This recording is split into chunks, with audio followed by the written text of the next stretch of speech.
in the last video, I started with this matrix right here. And right from the get-go, we said, oh, the span of this matrix is just the span of the column vectors of it. And I just wrote it right there. But we weren't clear whether this was linearly independent. And if it's not linearly independent, it won't be a sufficient basis. And then we go off and we figure out the null space of A. We find out that the null space of A contains more than just the 0 vector. It's just the span of these two vectors here, which means that these columns are not linearly independent. We saw that several videos ago. And then we use that information that they're not linearly independent to try to make them linearly independent by getting rid of the redundant ones. So we were able to get rid of this guy and this guy because these were essentially the columns associated with the free variables.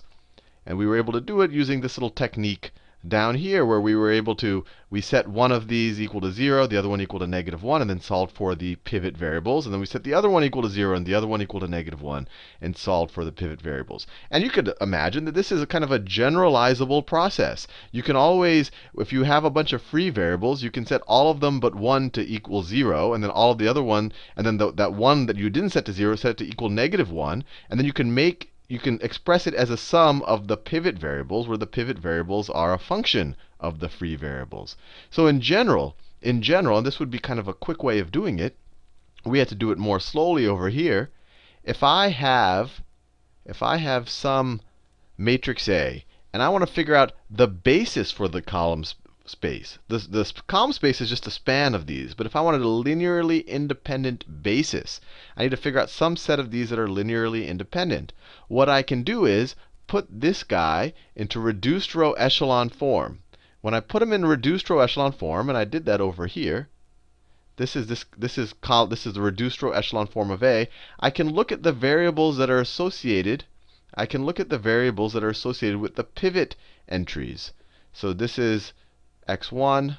Let me write it this. Let me scroll up a little bit. This is associated with x1, right? When you multiply this times x1, you get this column times x1, this column times x2, this column times x3, this column times x4, like that.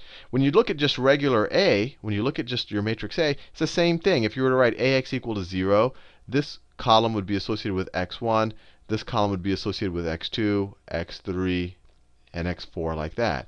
What you can do is you put it in reduced row echelon form. You say which columns have my pivot entries or associated with pivot variables. You say, OK, x1 and x2 are associated with pivot variables, or they are the pivot variables, and they're associated with these first two columns. And so those first two columns would be a basis for the column space.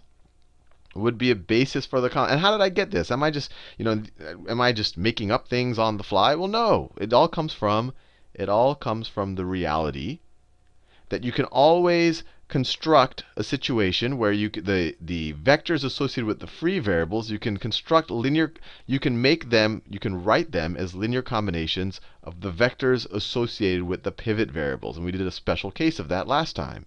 But a very quick and dirty way of doing it, I don't know if it's actually dirty, is just take your matrix, put it in reduced row echelon form, and you say, look, this column and this column are associated with my free variables. Therefore, this column and this column must be associated with my free variables. The solution sets are the same to AX equal to 0 or the reduced row echelon form of AX is equal to 0. So they're the same. So if this column and this column are associated with free variables, so are this column and this column, which means that they can be expressed just by judiciously selecting your values of your free variables as linear combinations of the columns associated with the pivot variables, with the pivot entries, which are that column and that column. So this column and this column would be a basis for A. And we see that. We see that all the way down here. 1, 2, 3, and 1, 1, 4. We did a lot of work, and we got all the way there. And we said this is a basis for the column space, for the column span of A. Now, doing all of that work, let's see if we can actually visualize what the column space of A looks like. I have a strange feeling I might have said column spans a couple of times. But the column space, what does it look like? Well, there's a couple of ways to think about what it looks like. One way is we can say, look, what the span, this is 2, that's a member of R3. That's a vector in R3, and this is a vector in R3.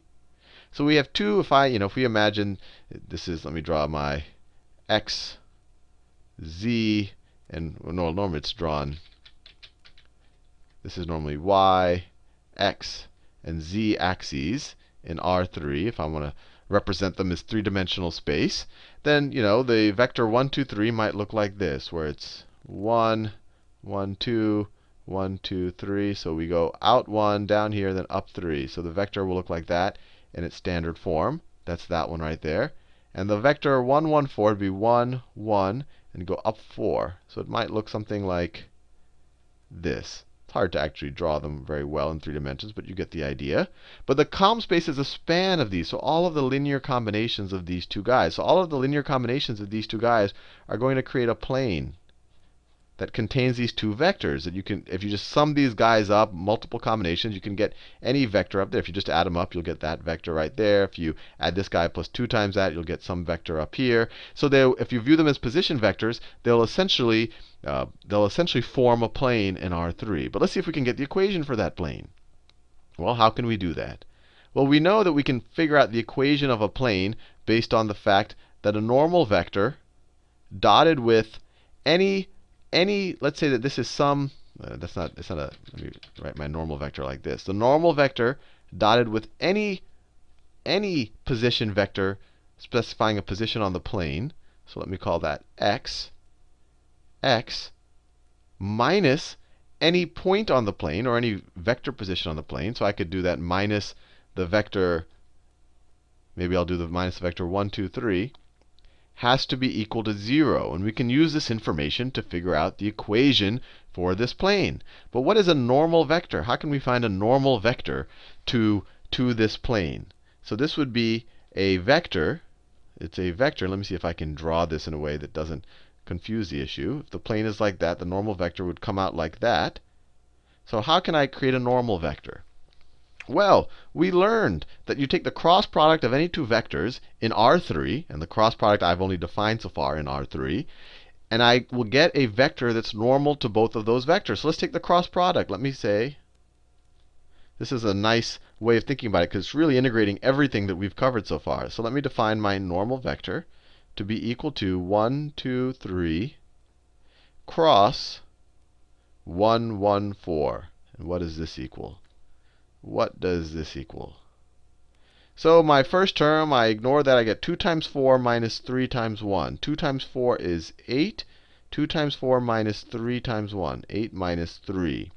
Then for my second row, I have 1 times 4. And my temptation is to do 1 times 4 minus 3 times 1. But you reverse it. You do 3 times 1. So it's 3 minus 1 times 4. Minus 4. Right? We've done that multiple times. You might want to review the cross product video if that seemed strange. You ignore the middle row and you say, you normally would do 1 times 4 minus 3 times 1, but the middle row you switch. Or you keep switching as you go down. Well, we're only defining it for R3. So instead we do 3 times 1 minus 1 times 4. And then finally for the last row, we ignore it. We say 1 times 1, which is 1, minus 2 times 1, which is minus 2. And this is equal to the vector 5 minus 1 minus 1, which by definition of the cross product, and I've shown this to you multiple times, is normal to both of these vectors. And so it'll be normal to any linear combination of these two vectors. So now that we have our normal vector, we can define or we can figure out the traditional equation for the plane. So we now know that our normal vector, 5 minus 1 minus 1, that I got just by cross product, taking the cross product of our basis vectors, dot any vector in our plane. So let me just write any vector. Let me just write it x, y, z. So x, y, z, since that's how I defined my axes up here, this was the x-axis, x, y, and z. X, y, z minus, I just picked one of these. I could have picked either of them. Minus 1, 2, 3 has got to be equal to 0. So what's this? This is going to be equal to, let me write a little smaller, a little neater. 5 minus 1 minus 1 minus 1 dot, what's this guy going to be? X minus 1, y minus 2, and z minus 3 has got to be equal to 0. And what's the dot product? It's 5 times x minus 1. 5 times x minus 1 plus, or maybe I should say minus 1. So it's plus minus 1 times y minus 2 plus minus 1 times z minus 3 is equal to 0. That's just the definition of our dot product. And if I simplify this, I get 5x minus 5 minus y plus 2 minus z plus 3 is equal to 0. You have 2 plus 3 is 5 minus 5, so those all cancel out. Those will equal 0. And we get 5x minus y minus z is equal to 0. And this plane in R3 is the column space of A. So we've now shown you that it's truly a plane in A. And it actually makes sense that this plane intersects the origin, right? This plane intersects the origin. If you set x, y, and z equals 0, it satisfies this equation. And that makes sense because we said that a column space of a matrix has to be a valid subspace. And a valid subspace has to contain the 0 vector. And in R3, that's the coordinate 0, 0, 0. Now what I want to do now is see if we can get at the same answer. If I can get at the same answer going a completely different way about the column, or approaching it in a completely different way. So let me get my original A, which I've forgotten. And I've marked it up a good bit, but let me just copy and paste it. So that's my original A right there. That's my original A. Let me copy it. And let me paste it. Nope. That's not what I wanted to do. I want to do it, let's see. So my original A, copied and pasted the wrong thing. Let me do it a little, don't want to waste your time. Edit, copy, edit, paste. There you go. And let me scroll this down, get to a point that's relatively clean. Bring my A down. I've used a lot of space. So here you go. This is my original A right there. My original A. And what I want to do is I can see if I can get this result completely different. I got this result by figuring out the basis of the column span, finding a normal vector by taking the cross product of our two basis vectors, and then using the dot product of the normal vector with the difference, this vector right here, where you take any vector on our plane minus one of our basis vectors, that's to find some vector in the plane. This is some vector in the plane.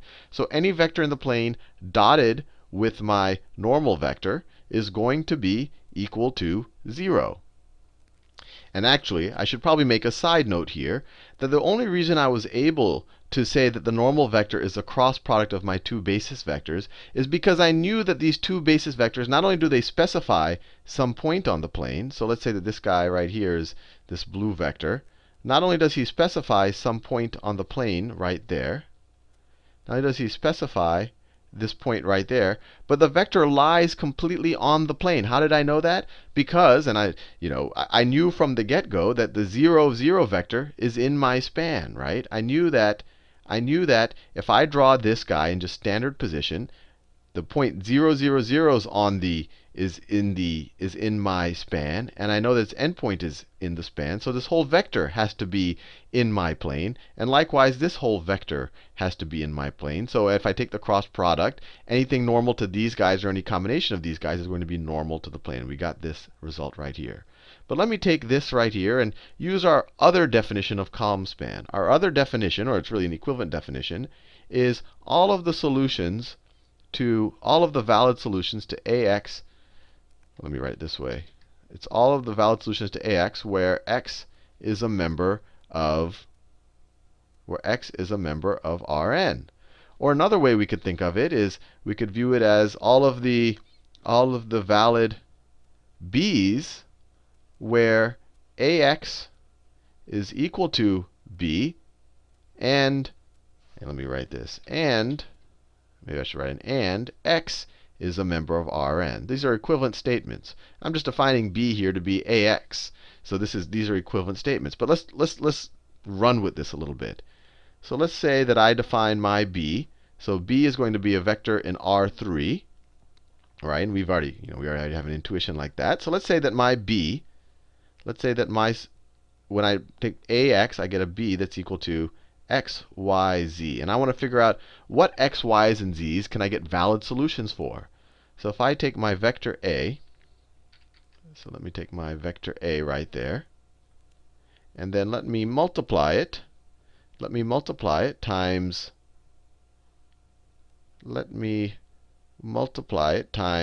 well, actually, the best way to do it, if I'm just solving for, instead of going through, I think we're used to it right now. If I'm solving the equation ax is equal to b, is equal to b, I can essentially just create the augmented matrix where I have the matrix A, and I can augment it with B, and put this in reduced row echelon form, and that'll essentially represent the solution set. So let me do that. So if I just augment this matrix right here with B, so I write x, y, z. So this is A augmented with B. This is A, this is B. Let me put this in reduced row echelon form and find the solution set. So and this is just these are the x, y's, and z's that define a valid b. So what do I get? So the first thing I want to do, and we've done this exercise before, let's keep my first row the same. 1, 1, 1, 1, and I get an x. And let's replace our second row with the second row minus the first row. With the second row minus the first row. Or let me say the second row minus 2 times the, actually, let me do it this way. Let me replace the second row with 2 times the first row minus the second row. So 2 times the first row minus the second row, we're going to get a 2x minus y up there. And then 2 times 1 minus 2 is 0. 2 times 1 minus 1 is 1. 2 times 1 minus 4 is minus 2. 2 times 1 minus 3 is minus 1, right? Minus 2, minus 1. Fair enough. And now, let me replace my third row. Let me replace my third row with the third row minus 3 times the first row. So we're going to do the third row minus, no, let me do it this way. It's the third row minus 3 times the first row. So I'm just doing the b column first because so I can remember what I did. The third row minus 3 times the first row. 3 minus 3 times 1 is 0. 4 minus 3 times 1 is 1. 1 minus 3 times 1 is minus 2. And then 2 minus 3 times 1. 2 minus 3 times 1 is minus 1. Now, I could go all the way to reduced row echelon form, but something interesting is already happening. So let me just from the get-go, let me try to zero out this third row. And the best way to zero out this third row is to just replace the third row. So the first row, well, I won't even write the first row. The second row is 1, 0, 1, minus 2, minus 1, and 2x minus y. I'm not even going to worry about the first row right now. But let's replace the third row, just in our attempt to go into reduced row echelon form. Let's replace it with the second row minus the third row. So you get 2x minus y minus z plus 3x. Right? I just took this minus this. So minus z plus 3x. So 0 minus 0 is 0. 1 minus 1 is 0. Minus 2 minus 2 is 0. And that's also 0. So we're only going to have a valid solution. We're only going to have a valid solution to ax equals b if this guy right here, is equal to 0.